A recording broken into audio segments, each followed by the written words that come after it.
जय हिंद। आज का हमारा टॉपिक है भारतीय अर्थव्यवस्था के पिछड़ेपन के कारण। ठीक है, तो आज हम लोग भारतीय अर्थव्यवस्था के पिछड़ेपन के कारणों को समझेंगे कि भारतीय अर्थव्यवस्था क्यों पिछड़ गई। ठीक है, और इसके कुछ कारण हैं जिसमें ऐतिहासिक कारण, सामाजिक कारण और राजनीतिक कारणों को हम लोग एक एक करके देखते हैं। तो पहला हमारा जो है ऐतिहासिक कारण को हम समझने का प्रयास करते हैं कि भारत के कौन से ऐसे ऐतिहासिक कारण है जिसके कारण भारत की अर्थव्यवस्था जो है वो पिछड़ गई थी। तो पहला जो कारण है, पहला तो अंग्रेज नहीं, भारत में अंग्रेज आए तो वो क्यों आए थे? यहाँ व्यापार के उद्देश्य से आए थे। जब भारत की खोज वास्को डी गामा के द्वारा किया गया था, वास्को डी गामा पुर्तगाल से इंडिया में आए थे, केरल में कालीकट बंदरगाह पर। तो उनका उद्देश्य क्या था? भारत में की खोज करना और भारत से जो है मसाले ले जा करके और यूरोप में बेचना। और वो पहली बार जब मसाला लेकर के यहाँ से गए तो उनको 60 गुना मुनाफा हुआ। इसका मतलब था कि यूरोपीय लोग जो है यहाँ पर सिर्फ मुनाफा कमाने आते थे, प्रॉफिट के लिए आते थे। फिर वास्को डी गामा के बाद जो है स्पेन से लोग, इंग्लैंड से, फ्रांस से, पुर्तगाल से सब लोग जो है धीरे धीरे भारत की ओर आने लगे। और हुआ क्या कि यहाँ जो है यहाँ से व्यापार करने के लिए होड़ लग गया यूरोप में। और उन्होंने अपनी एक ऐसी कुटिल बुद्धि लगाई यूरोपियंस ने कि धीरे धीरे जो है अंग्रेज यहाँ हावी होते गए और ये सब जितने भी आए थे, पुर्तगाल, डच, फ्रांसीसी, ये सब साइड होते चले गए। फ्रांसीसी जो है अपना इधर हिंद चीन की ओर चले गए और यहाँ एक छत्र जो है दबदबा इंग्लैंड का रह गया। अब इंग्लैंड ने जो है यहाँ फिर से अपनी उस कुटिल बुद्धि का उपयोग किया और जो भारतीय जो राजा थे उनको आपस में लड़ा करके और ये आपस में इनको मटियामेट कर दिया, समाप्त कर दिया और पूरे भारत पर इनका शासन हो गया। फिर इन्होंने जो है पूरे भारत पर लगभग जो है पूरी तरह से लगभग 200 साल तक उसने शासन किया। और इस स्थिति में जो है उसने भारत की अर्थव्यवस्था को इस तरह से तबाह कर दिया जिसको हम 1 बाय 1 पॉइंट वाइज समझते हैं। तो पहला बिंदु है, आप इसको देखेंगे ताकि आपको समझ में चीज़ें आ जाए कि भारतीय अर्थव्यवस्था क्यों डूब गई, इसके ऐतिहासिक कारण क्या थे और अंग्रेजों ने इसमें कौन सा रोल पैदा किया। तो आज समझते हैं। देखिए, भारत को ब्रिटिश उद्योगों का कच्चा माल देने वाला उपनिवेश समझा। ठीक है, यहाँ क्या था कि भारत में कच्चे माल का उत्पादन, जिसमें कि जो है जूट, कपास नहीं, अनाज, रेशम, ये सब का उत्पादन, कोयले का उत्पादन, इन सब का उत्पादन खूब अधिक मात्रा में हो रहा था। और चूंकि वहाँ मशीनीकरण भी हो गया था, औद्योगिक क्रांति आ गई थी इंग्लैंड में, तो इन लोगों को कच्चा माल यहाँ से बहुत आसानी से प्राप्त हो जाते थे। तो ये लोग यहाँ से क्या करते, कच्चे माल को भारत से ढो ढो करके वो इंग्लैंड ले गए। तो भारत इनके लिए क्या बन गया? कच्चे माल का उत्पादक देश बन गया। ठीक है, और ये इसका विदोहन करने लगे। चूंकि यह उपनिवेश बन चुका था। उपनिवेश उसको कहते हैं जब दूसरे शक्तिशाली देश से लोग आकर के और किसी कमजोर देश पर, यानी कि उसको अपने अधीन कर लेना, उसको अपनी कॉलोनी बना लेना, उस पर अपना शासन करने लगना और वहाँ के लोगों को शासन से वंचित कर देना, उसके अधिकारों से वंचित कर देना, उपनिवेश कहलाता है। तो इंग्लैंड का उपनिवेश भारत बन चुका था और यहाँ के लोग शोषित थे और वो लोग जो है शोषक थे, जो लोग यहाँ पर आकर के यहाँ के जनता का, यहाँ के संसाधनों का वो विदोहन करते थे और इनका शोषण करते थे। तो उनके लिए जो है ये क्या बन गया? भारत एक बेहतरीन कच्चा माल उत्पादक उपनिवेश बन गया, जहाँ से वो कच्चे माल को भारत से आसानी से जो है इंग्लैंड ले जा सकते थे, क्योंकि यहाँ की धरती बहुत उपजाऊ मानी जाती है। ठीक है, यहाँ पर कई प्रकार की मिट्टी जो है, लाल मिट्टी, काली मिट्टी, इसके बाद में जो लेटेराइट मिट्टी, ये जो मिट्टी है, इन मिट्टियों में जलोढ़ मिट्टी, इन सब मिट्टियों में क्या होता है कि उत्पादन जो है बहुत अधिक होता है। ठीक है, इसके अलावे जो है यहाँ पर खनिज संपदा भी थी। तो इन सबको जो है वो लेकर के अपने देश से ले गया और इस तरह से उन्होंने यहाँ के जो संसाधन थे उसका बेहतरीन ढंग से और अच्छे से विदोहन किया अपने देश को सजाने संवारने के लिए और भारत को जो है बर्बाद करने के लिए। तो ये कच्चे माल का जो है बेहतरीन उत्पादक देश भारत बना। किसके लिए? ब्रिटेन के लिए। अब समझते हैं कि जो उत्पादन यहाँ से वहाँ जाएगा उसका विकास होगा, इसका विकास नहीं, इसका तो विनाश हो रहा है। तो एक कारण ये है।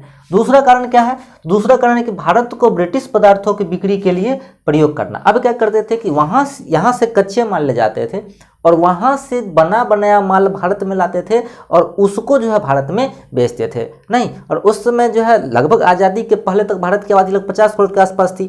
फिर उस समय जो है 30 करोड़ थी 19वीं शताब्दी के आसपास। तो ये एक बेहतरीन मार्केट हुआ करता था अन्य देशों के लिए। तो चूंकि भारत उपनिवेश था इंग्लैंड का, तो अब इंग्लैंड में औद्योगिक क्रांति होने के कारण, मशीनी क्रांति होने के कारण वहाँ क्या हो गया कि मशीनों के द्वारा तैयार किए गए तैयार माल को जो है भारत में बेचा जाने लगा। नहीं, भारत में शराब की, कपड़े की, इन सब का जो है वहाँ से आयात शुरू हो गया और फिर जो है भारत में जो बनना चाहिए था वह वस्तु इंग्लैंड में बनती और भारत केवल उसका मार्केट बन करके रह गया। और इस तरह से वहाँ के जो उद्योगपति थे वो अमीर होते गए, उनका लिविंग स्टेटस ऊंचा होते गया, वो लोग काफ़ी आगे विकास कर गए और भारत जो है विकास से वंचित हो गया। और यहाँ के लोग जितना वो लोग विकास किए, यहाँ के लोग उतना ही विनाश के कगार पर चलते चले गए और यहाँ की अर्थव्यवस्था धीरे धीरे करके चौपट होती चली गई और बर्बाद होती चली गई। तीसरा कारण है कि भारतीय दस्तकारों के प्रति विनाशकारी दृष्टिकोण। यहाँ समझते हैं कि भारत जो था, भारत में उस समय जिस समय अंग्रेज शासन कर रहे थे उसमें भारत में लगभग 52% आबादी जो थी वो बुनकरों की आबादी थी, जो हाथ से कपड़े की बुनाई करते थे और बेहतरीन पूरे वर्ल्ड में जो है भारतीय रेशमी और सूती वस्त्रों का डिमांड हुआ करता था। अंग्रेजों ने अपनी ऐसी बुद्धि चाल और जो है धूर्तता अपनाई, उसने जो है सबसे पहले यहाँ के बुनकरों को बर्बाद कर दिया। नहीं, यानी कि जो डिमांड भारत से जो है ज़्यादा था कि भारत सप्लाई करेगा, अब भारत क्या बन गया, वह जो है आयातक बन गया। जो दूसरे जगह निर्यात करता था अब क्या बन गया, उसका इंपोर्टर बन गया। अब जो है माल दूसरे जगह से आ गया। इसका मुख्य कारण क्या था? इसका मुख्य कारण था कि भारतीय दस्तकारों को जो है, जो हैंडीक्राफ्ट थे, जो लोग हाथ से सामान बना करके वस्तु को बनाते थे और बेहतरीन वस्तुएं बनाते थे, नहीं, जिसमें कि टोकरी का हो गया, जूट से जो है चटाई बनाना, कालीन बनाना, कपड़े बनाना, ये सब काम जो है लोग करते थे। और ये सारे के सारे लोग क्या हो गए, बेरोजगार हो गए और इनकी आर्थिक स्थिति काफ़ी खराब हो गई।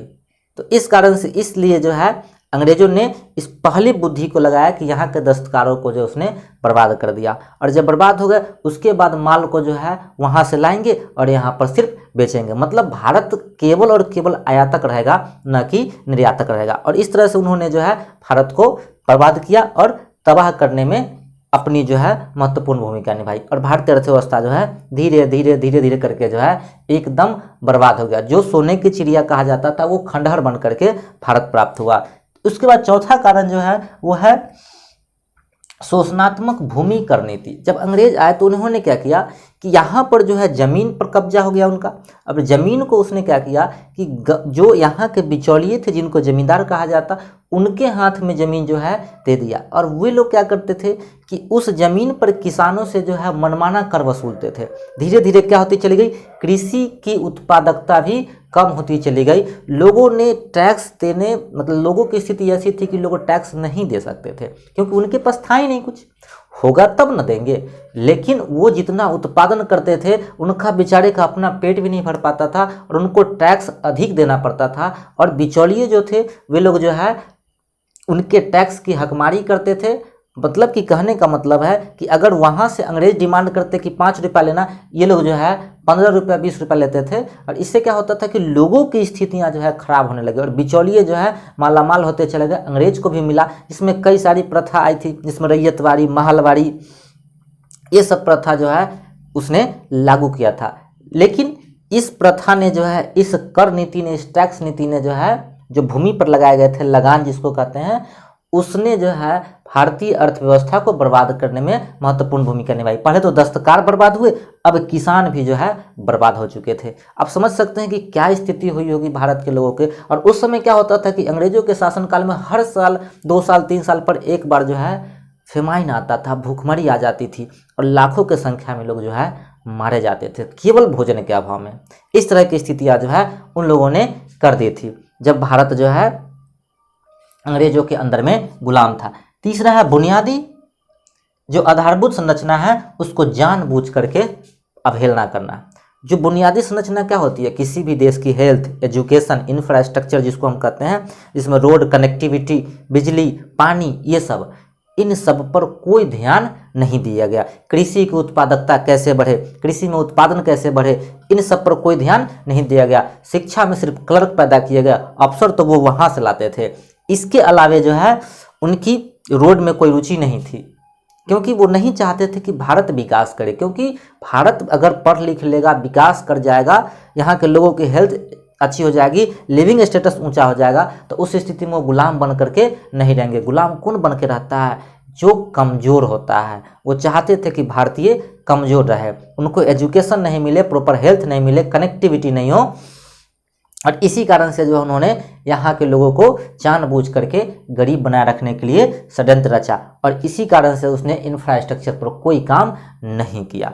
इसके बाद जो है छठा कारण है प्रशासन की ऊंची लागत। होता क्या था कि जो चपरासी क्लर्क लेवल के व्यक्ति भारतीय होते थे, बाकी के जितने प्रशासन के लोग होते थे सब अंग्रेज होते थे, ठीक है, और उनको ऊंचा वेतन दिया जाता था। और वो वेतन कहाँ से आता था? तो भारत सरकार पैदा करती थी, मतलब भारत सरकार जो उसको देती थी। भारत सरकार कहाँ से लाएगी? तो भारतीय लोगों से वो टैक्स लेती थी, अधिक मात्रा में लोगों पर टैक्स लगाए जाते थे। और भारतीय लोगों को टैक्स का पैसा था वो जो ब्रिटिश लोग जो यहाँ नौकरी करने आते थे उन लोगों को जो है ऊंचा वेतन दिया जाता था। मतलब कि यहाँ के लोगों को का जो टैक्स का पैसा होता था, उन टैक्स के पैसों को जो है वे लोग अपने देश में ले जाया करते थे। और इस तरह से जो है भारत को जो है इन लोगों ने क्या किया?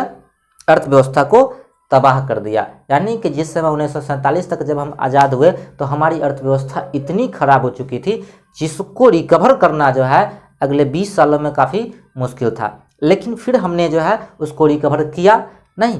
हमारे यहाँ जो है प्रधानमंत्री हुए पंडित जवाहरलाल नेहरू, उन्होंने कई सारे रिफॉर्म्स लाए। हेरल्ड डोमर मॉडल जो है, इसके अलावा महालनोबिस मॉडल आया, जिसके माध्यम से हमने क्या किया कि भारत में कई सारी पंचवर्षीय योजना चलाई, जिसके माध्यम से हमने विकास को आगे बढ़ाने का काम किया। लेकिन जिस ढंग से हमारा विकास होना चाहिए था वो नहीं हुआ। तो इसके बाद जो हम लोग पढ़ेंगे इसके सामाजिक कारण और फिर इसके जो है राजनीतिक कारण को। तो सामाजिक और राजनीतिक कारण को जो है इसके बाद वाले हम लोग टॉपिक में देखते हैं। फिलहाल समझते हैं। यहाँ पर आपको समझ में आ गया होगा कि ऐतिहासिक कारण क्या होगा?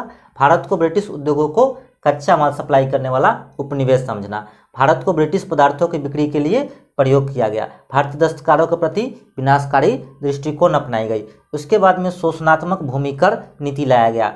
बुनियादी और आधारभूत संरचनाओं को जानबूझ करके बर्बाद किया गया और प्रशासन को ऊंचा वेतन दिया गया जो इंग्लैंड के थे। तो इस तरह से हमारे ये ऐतिहासिक कारण हैं। फिर इसके बाद जो है हमारा सामाजिक और राजनीतिक कारण आएगा।